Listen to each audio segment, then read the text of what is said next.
kembali lagi dengan saya Vicky. Jadi untuk episode kali ini saya ingin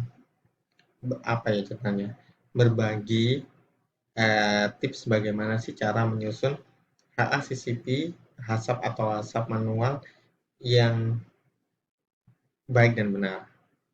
Jadi kalau misalnya flashback sedikit, kenapa menyusun HACCP ini penting? Karena memang selain kalau teman-teman semua ingat itu sebenarnya HACCP ini ada seperti segitiga piramid. Jadi yang paling dasar itu adalah GMP yang jadi basic requirement. Nah, setelah GMP naik satu tingkat itu ada HACCP dan yang terakhir adalah Food Safety Management System. Jadi istilahnya HACCP dan GMP adalah penyusun dari Food Safety Management System. Makanya wajib dan penting di food industry itu menyusun HACCP atau di HACCP manual seperti itu. Nah, saya ingin tidak menjelaskan apa sih HACCP, bagaimana analisa bahaya, tapi lebih kepada langkah-langkah yang harus dilakukan dalam menyusun HACCP. Kalau di total ada 5 prinsip, 5 tahap dan 7 prinsip dari HACCP.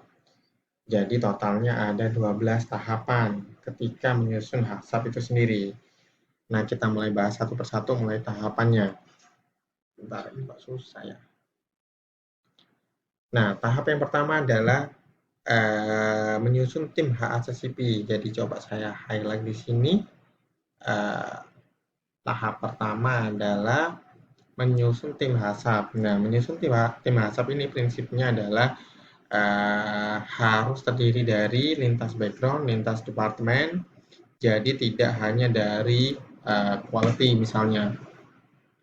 Jadi harus ada terlibat dari produksi, LSCM, logistik supply chains, purchasing, maintenance, maupun kalau misalnya ada divisi sanitasi. Kalau misalnya ada, kalau nggak ada, ya basicnya disitulah. Nah, kenapa harus lintas departemen? Karena kita lebih akan nantinya mempunyai sudut pandang yang banyak. Karena memang kalau satu departemen aja itu tidak bisa mewakili dari seluruh tahapan proses. Karena apa? Karena misalnya contohnya di produksi itu sendiri, yang tahu produksi bagaimana proses produksi ya dari produksi itu sendiri, bukan dari QA dan lain-lain. Nah, di situ kenapa masing-masing departemen punya andil.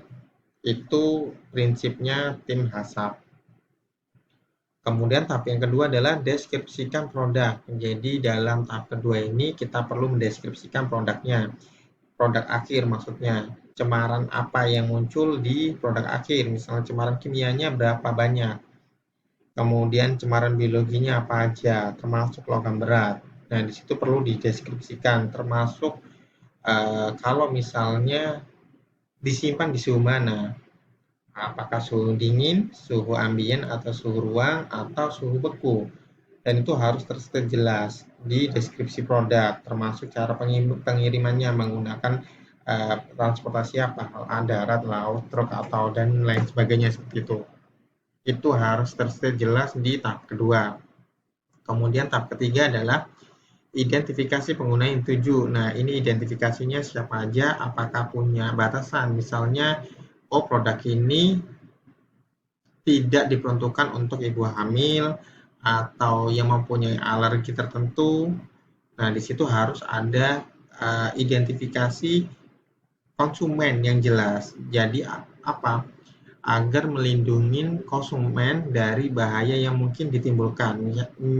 Yang paling umum adalah reaksi alergi.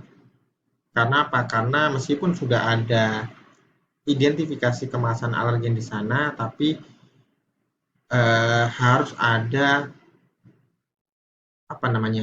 identifikasi yang jelas bahwa ini dilarang atau berbahaya untuk yang punya alergi tertentu. Itu di tahap ketiga. Nah, tahap keempat adalah menyusun diagram alir. Nah, diagram alir ini disusun mulai tahapan pertama penerimaan raw material sampai pengiriman. kita harus susun step demi stepnya, proses demi proses, nggak hanya dari proses produksi aja, tapi juga dari awal sampai akan dikirim. Harus setiap tahapannya terstate dengan jelas. Nah, di situ bagaimana cara menyusun diagram alir.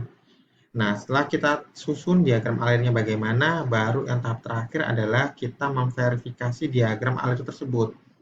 Nah, verifikasi ini dilakukan oleh tim HACCP. Jadi bareng-bareng, kemudian cek di lapangan, mulai tahapan awal sampai tahapan akhir, kita cek sudah sesuai belum untuk diagram alirnya. Apakah ada yang kurang sesuai? Kalau belum sesuai, kita harus revisi. Tapi kalau sudah sesuai, kita bisa finalisasi. Nah, frekuensinya kapan? Frekuensinya untuk verifikasi diagram alir ini setahun sekali, jadi harus rutin dilakukan verifikasinya untuk memastikan proses diagram alirnya ini update. Kenapa harus di verifikasi setahun sekali?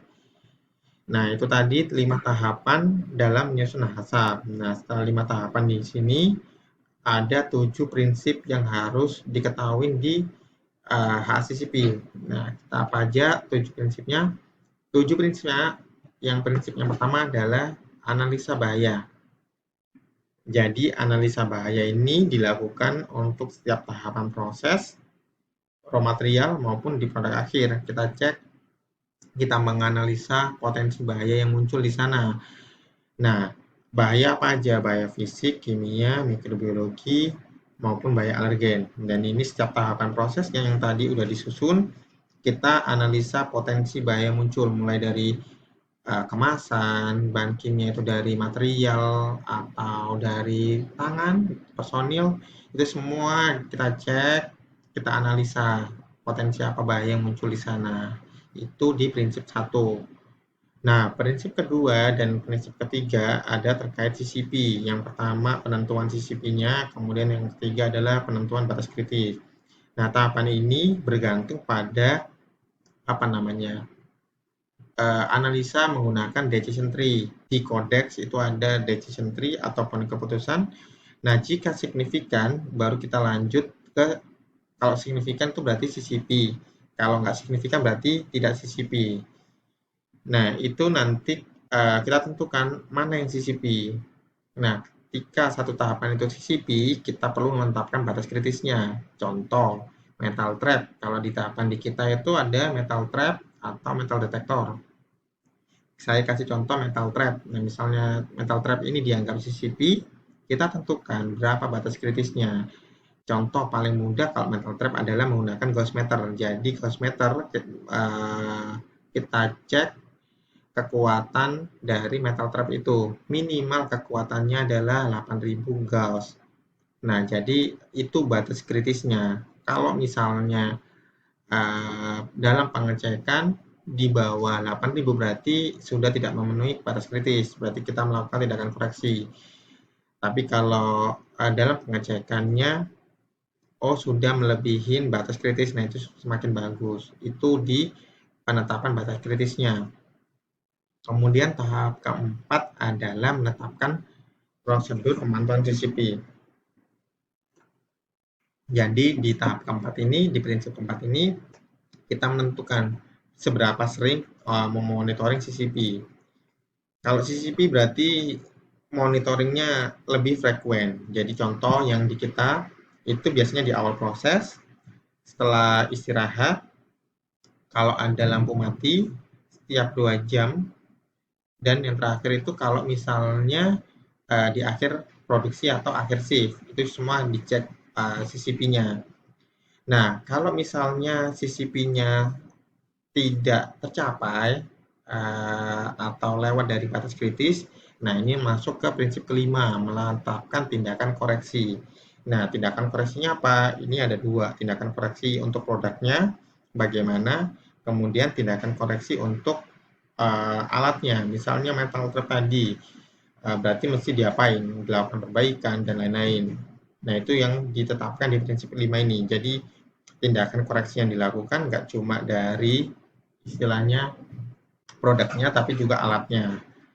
Nah, prinsip keenam adalah menetapkan prosedur verifikasi. Nah, verifikasinya ini dilakukan bagaimana? Kita cek apa namanya verifikasinya sesuai atau enggak, sudah dilakukan atau enggak, dan bagaimana cara verifikasinya.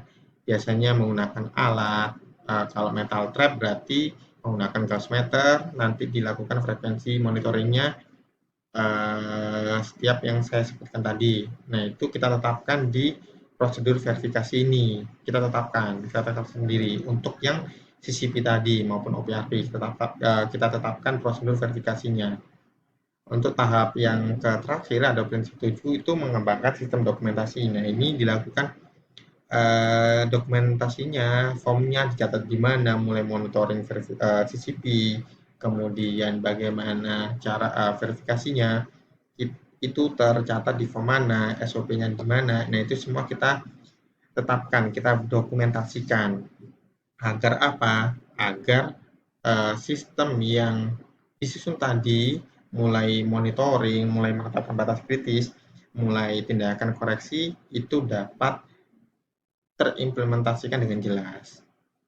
Nah, sampai di sini uh, mungkin sudah ada gambaran untuk bagaimana cara menyusun HACCP tersebut. Jadi ada total ada 12 tahapan, 5 tahapan, dan 7 prinsip dalam menyusun HACCP.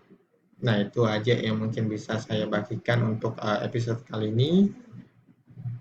Jika ada pertanyaan bisa ditanyakan di kolom komentar, tapi kalau misalnya nggak ada, nggak apa-apa.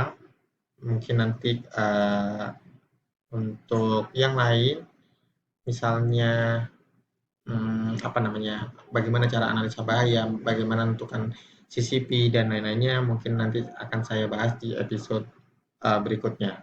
Itu aja, saya izin pamit. Sampai jumpa di episode berikutnya. Bye-bye.